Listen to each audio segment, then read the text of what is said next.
അമ്മ എന്നാ അമ്മ നോക്കണേ ഫോണില്? എൻ്റെ മോനെ ഓരോ വാർത്തകൾ ഇങ്ങനെ നോക്കിക്കൊണ്ടിരുന്നതാ. ഓ, ഇപ്പോഴത്തെ പിള്ളേർക്ക് എന്താ പറ്റിയേക്കണേ.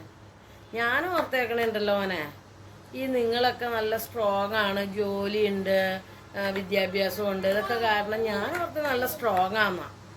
ഇതിപ്പോൾ പണ്ട് കാലത്ത് അമ്മയുടെയൊക്കെ കാലത്ത് എന്ന് പറഞ്ഞാലേ വിദ്യാഭ്യാസവും ഇല്ല, ജോലിയില്ല, അപ്പം അതാണ് ഏറ്റവും ദുർഘടം എന്നാണ്. ഇതിപ്പോൾ എന്നാ പറയാ. അമ്മേ, അമ്മ പറഞ്ഞത് വളരെ ശരിയാ. വിദ്യാഭ്യാസമുണ്ട്, ജോലിയുണ്ട്, എല്ലാം ഉണ്ട്.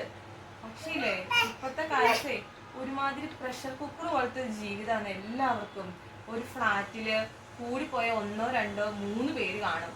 ആ വീട്ടിൽ എന്ത് പ്രശ്നം ഉണ്ടായാലും നമ്മുടെ ഈ സ്റ്റാറ്റസ് പൊതുവെ സമൂഹത്തിൽ മറ്റുള്ളവർ അറിഞ്ഞാൽ എന്ത് വിചാരിക്കുന്നോർത്ത് ഈ നമ്മുടെ ഈ മനസ്സിൽ ഇതെല്ലാം ഇങ്ങനെ കൂട്ടി വെച്ചൊരു പ്രഷർ കുക്കർ പോലെ ജീവിക്കുന്നത്.